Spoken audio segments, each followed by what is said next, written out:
Hi, everybody, and welcome to this week's edition of the Guest List. We are live here at Patina 250 in the private dining room for International Chef's Day, and we're really excited to be joined by Lou Piuggi, Vice President of Culinary here at Delaware North. Lou, thanks for coming in.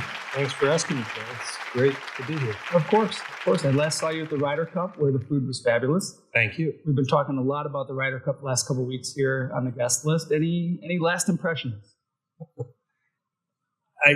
I think we've talked about this, but I think the fact that we had representation from everybody in the company, we had the team over from Great Britain to be part of this, the camaraderie, the strength of the organization, and the stories that bind and everyone together afterwards. I think is great. That's amazing. Lou, let's start with your culinary philosophy. How would you describe it in 3 words? Can I get more than 3 words? Sure. 3 to 7. Charlie, to have a singular vision in culinary and also be able to encompass that for the diversity of our organization, I think we have to remember 2 things. First of all, you need a singular mission. And our mission is to provide great hospitality and great guest experience. And the second thing is you need to be able to provide consistency in order to do that. So our philosophy is built around some guiding principles that allow all of our culinarians, wherever they're meeting the guest, to have a roadmap or a checklist in order to attack their culinary approach. I'd say first and foremost, it revolves around having a good foundation and strong technical skills. And that's really practicing the craft of cooking. Probably more like 37 words, but it's still not bad. Secondly, I think you have to think about simplicity, ease of execution, minimal ingredients, right? Mm-hmm. And that allows you to have consistency, right? And enable to do a Ryder Cup, where you're feeding 54,000 people a day in 6 or 7 different types of meeting the guests in 6 or 7 different venues, or when you're working at Patina 250 and you've got to be able to put a dish together every plate every time. And the third really strong guiding principle, I would say, is around quality, and that is choosing ingredients that are in season, that taste good, and understanding your ingredients, and also then being able to deliver and think about quality when you're delivering to your guest as well. So I think with those three principles would be probably the 3 strongest principles that we use for our teams. We'll get back to 3. Yeah. Lou, I've known you a long time, and I learned something about you recently that I did not know. And that is that you initially went to art school before transitioning over to the Culinary Institute of America. Maybe talk a little bit about that and maybe how your art background informs some of what you do as a chef. Yeah, I always had an interest in art. I had a lot of, my grandfather was a painter. My dad did some work in the arts, and can remember at an early age thinking that I was going to be able to wanted to draw and do artwork. So I've always had that interest. And over the course of the years, practiced it, not very good at it, but, had gotten to a point where, my draftsmanship was very good and thought I wanted to be an illustrator. So I did go to the School of Visual Arts and soon realized that I much preferred a fine arts approach. So was interested in sculpture, was interested in oil painting, figure painting, some abstraction, and really pursued those mediums. But at the same time, I was cooking, and had always been cooking. My background is, my family food was essential. You'll hear that from almost every chef. Food is an essential part of your background. And it was responsible for, great childhood memories, great experiences around the table. Our door was always open. I cooked with my mom when I was a kid. And that story probably is not uncommon. But while I was in art school and I was also cooking to pay for art school, I realized that pursuing a career in art would be sort of isolating. Mm-hmm. And I'm actually very shy, and felt that, I enjoyed the camaraderie of the kitchen. I enjoyed the energy of the kitchen. I also enjoyed the immediacy of the kitchen. So I realized that if I was working, in the studio, I'd work in the studio when I was in art, in school from like six to, I'd work till from 12 to 6. I had studio classes. Then I'd go to the restaurant and work from 8 till 4 in the morning. And I found that being able to focus on a dish, right?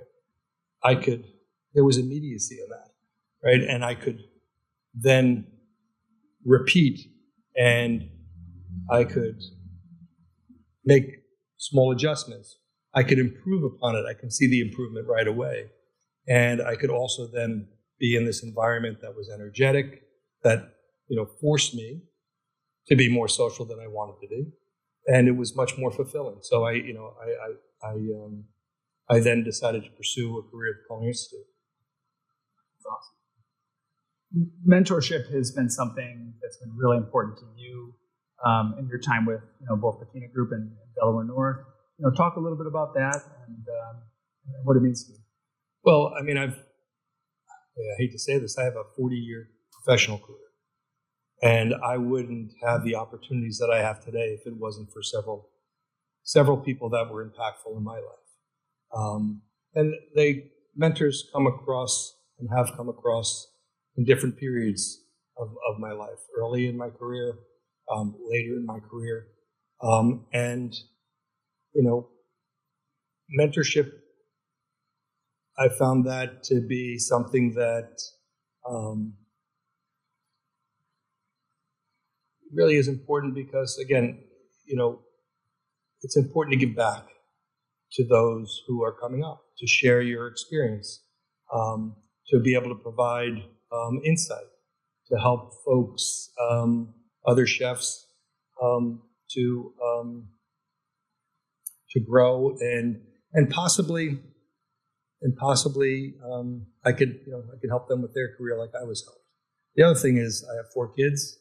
And they stopped wanting to listen to me when they got to their teen years. So, when you're mentoring someone, the relationship's a little bit different. So, fair enough. Along those lines, I know you crossed paths with Roland Hennen, who is, a legend in the culinary community, and also one of Delaware North's former corporate chefs.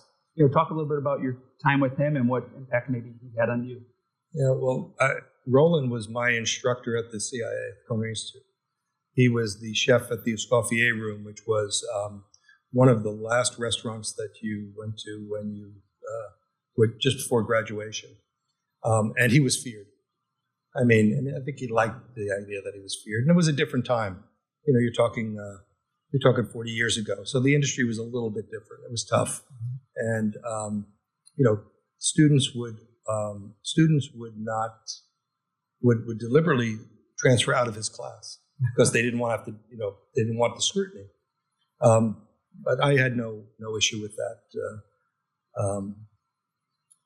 And I was fortunate to be in the class, and to be and to hold down one of the tougher positions in the class, one that was going to be under scrutiny. And I'd never really been tested outside of having worked in pubs and restaurants before having a formal education. And so early on, what he really gave to me was this sense that I could make it after I graduated. I could,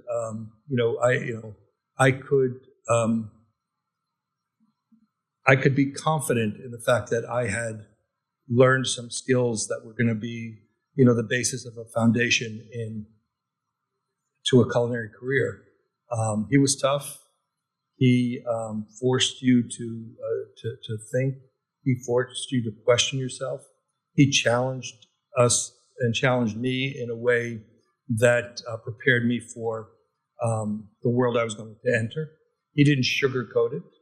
And I was better off for that and better prepared to go work in New York City. I didn't know that I had done a good job, except that on the last day of our class, he came to me and he asked me what my plans were once I graduated. And we were in class still. We were preparing for the last dinner, and I think we were going to be cooking for the culinary Olympic team at the time. So it was a big night for us. And I happened to be the saucier, so I was, in charge of the hotline. And I said I hadn't plans, but I wanted to work in New York City because I was from New York City, wanted to stay there. And he said, okay. And he went over to the phone, and he said, where do you want to work? And I said, I'd like to work at Lutece with Andre Saltner. He got on the phone, he called Andre Saltner. And he asked him if he had any openings. And unfortunately, Andre Saltner didn't. And then he made another phone call. And it was to Christian Delouvrier, who was another, at the time, relatively unknown, was just starting his career as an executive chef, but went on to gain 4 stars with the New York Times at L'Espinasse, and he's since retired. But he called him and asked if he had an opening, and he said yes. So he told me that he told him, I have someone for you. Sent me on my first interview. And I walked in the door, and Christian said, who are you? And I said, I'm Lou Piuggi, Roland Hennon sent me. He said, when can you start? That was my interview. So he gave me my start, which was, I owe that to him. He came back and would visit. He would eat in the dining room with us. And we've kept in touch over the course of years. Many times he said, oh, you should come work at Delaware North. I said, well, I'm not prepared to come work at Delaware North. And I just continued on my journey. And serendipitously, Delaware North bought Patina Restaurant Group, and he was the head of culinary at the time. And, it was, just kind of ironic. Kind of an amazing reunion. Yeah. Now, in your seat, as Delaware North's top culinarian, you continue to see the impact maybe that he made, or other little things that you see within our culinary culture that you think are just decidedly Roland Hennon? Sure. I think it's the attention to craft and education. I mean, he's a master chef, but education was so important to him. And as tough as he was, it wasn't out of malice. It was out of love for the craft of cooking, and it was out of this being an educator. He wanted to lift everyone up, and that still is the seeds of that, and the foundation of that is in the culinary roots of Delaware North. This striving for excellence through I'd say some of these guiding principles we talked about. Is there a reverence for food and ingredients? I mean, you can't cook unless you have this reverence for the ingredient and you nurture it. I know that he's a big fisherman and has a love of fish, and that you can't do what we do if you don't have a passion for it. It's not a job to be a chef or a cook. I mean, to be a chef is different than just being a cook. It's a life choice. You have to really kind of feel it. Just it has to be in you, and you have to really embrace and be able to stay focused. And I think, regardless of the challenges that you face, and it's probably that way with other careers, but I think if you're not passionate about the thing that you love. And he was passionate about that. And that, I think that is evident here. And that's why people still talk about him. Yeah. We'll close with one quick kind of fun, a little bit off topic question before we actually jump into one of your creations. Something I also learned recently that you're passionate about is music. I am passionate about music, yeah. I spent a misguided youth. And I feel fortunate to have been around to see some really terrific shows and really terrific live shows with some icons in music today. But I have a love of all genres. I mean, whether it's jazz or bossa nova or Cuban jazz or rock or folk or even some classical. I'll leave it, so yeah, I am a big fan of music. If you had to throw one record on right now, what's your go-to? Well, right now, I mean, it would depend on my mood. This is kind of a little somber. Might be Kind of Blue by Miles Davis. Maybe when the chicken sandwich comes, maybe we'll listen to Blonde on Blonde by Bob Dylan. Fair enough. Yeah. Well, with that, hopefully Chef Evan's on his way and we can dive in. Okay. Look at these. Evan. Beautiful. Very nice. Okay, we're back with these amazing looking chicken sandwiches from the restaurant that we're soon going to open across the street from where we sit, Hencraft. Chef Lou, tell me a little bit about this sandwich and how it directly ties back to the culinary philosophy you walked me through a little while ago. Well, this was a project that we've been working on for quite some time, and that we think the world needs another chicken sandwich. And one of the things that we were tasked to do was to be able to come out with a big chicken sandwich. It certainly is that. That was crispy, ultra crispy, and at the same time, craveable. And when you think about the philosophy, in order to be able to accomplish that, you have to have a good foundation in craft, technique. Because if you look at the sandwich, there's not very much to hide behind, right?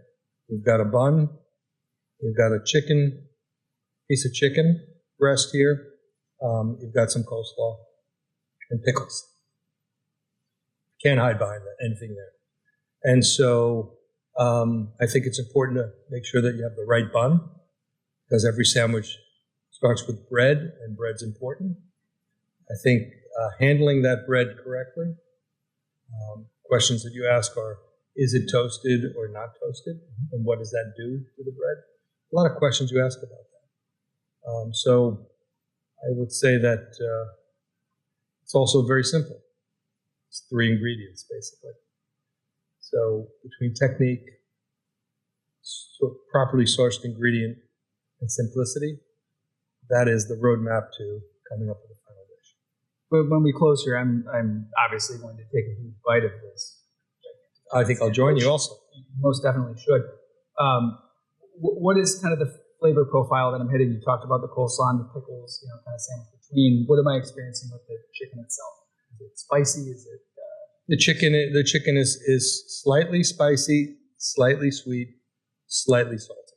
Okay. So, and finding that balance is very important. And also providing the crunch. So you want crunch, you want well seasoned, you want a little spicy, a little salty. It's not like a Nashville hot sandwich where sometimes it's too spicy or leans one way or the other. We really try to have a balance of flavor. This is torture with this thing sitting in front of me. Should we dive in? I think so. Let's dive in. All right. You tell me how we did.